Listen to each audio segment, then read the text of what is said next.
Bonjour, bienvenue à la vidéo du vendredi.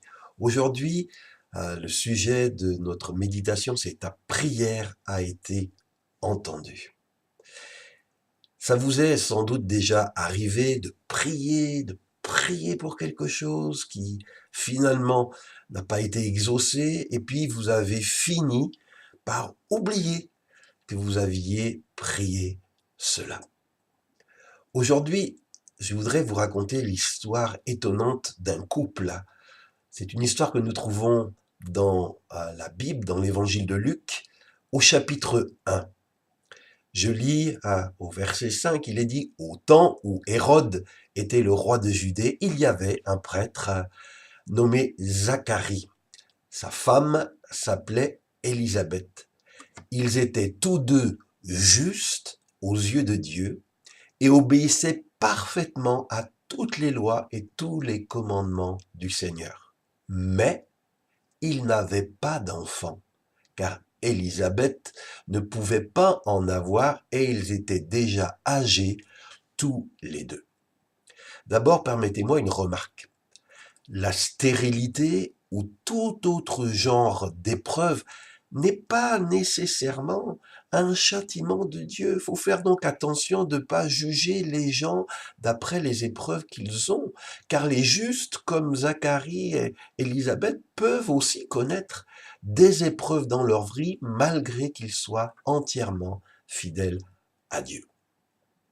Je continue le récit, verset 8. Un jour, Zacharie exerçait ses fonctions de prêtre devant Dieu car c'était au tour de son groupe de le faire. Selon la coutume des prêtres, il fut désigné par le sort pour entrer dans le sanctuaire du Seigneur y brûler l'encens. L'encens, c'est un signe d'adoration, de prière. L'encens était brûlé dans le temple en Israël chaque jour. Toute la foule des fidèles priait au dehors à l'heure où l'encens brûlait. Un ange du Seigneur apparut alors à Zacharie. Une autre remarque, très souvent, c'est quand nous sommes dans une attitude de prière et d'adoration qu'il y a des choses qui se passent, comme là, au moment où Zacharie, le peuple, ouvrait leur cœur pour prier Dieu, Dieu va envoyer un ange qui apparaît au prêtre qui officie dans le temple. Verset 12, quand Zacharie vit cet ange, il fut troublé et saisi de crainte. Mais l'ange lui dit, n'aie pas peur Zacharie, car Dieu a entendu ta prière. Dieu a entendu ta prière. Là encore une remarque, mais quelle prière?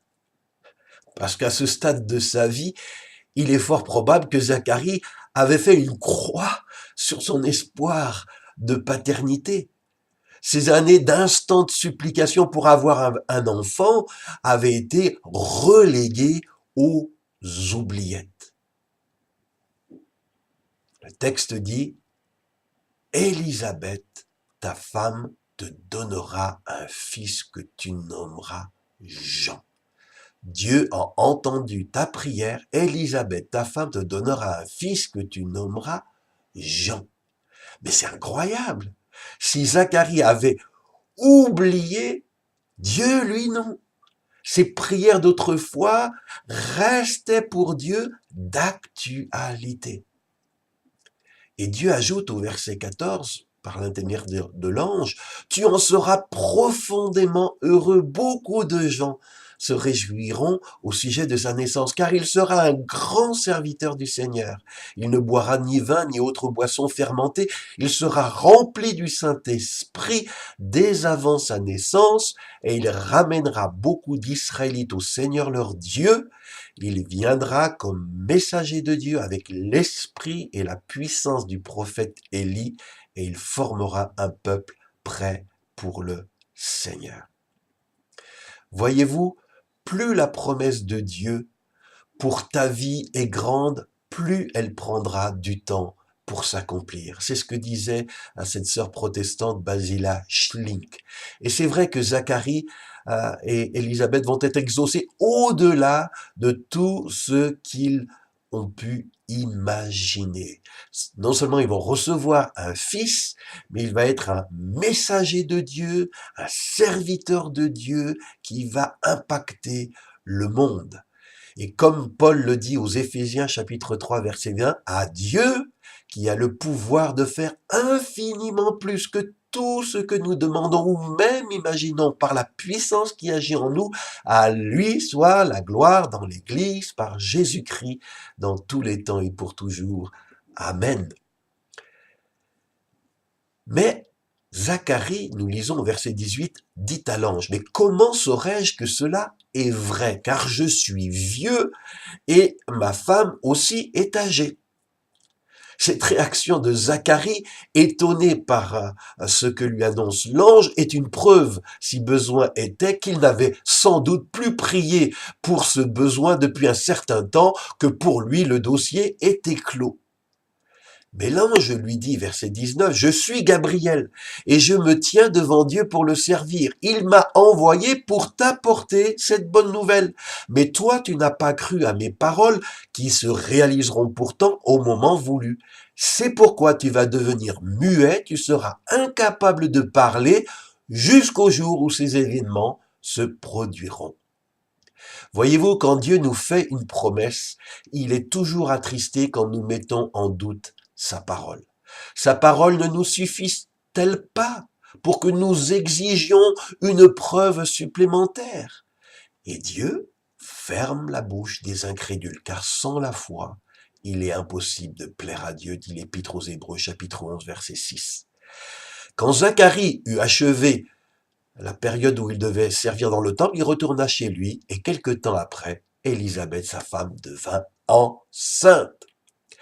La merveilleuse vérité à retenir de toute cette histoire, une vérité à même de nous encourager, c'est quand une prière provient d'un cœur sincère, elle monte dans la présence de Dieu et elle reste là.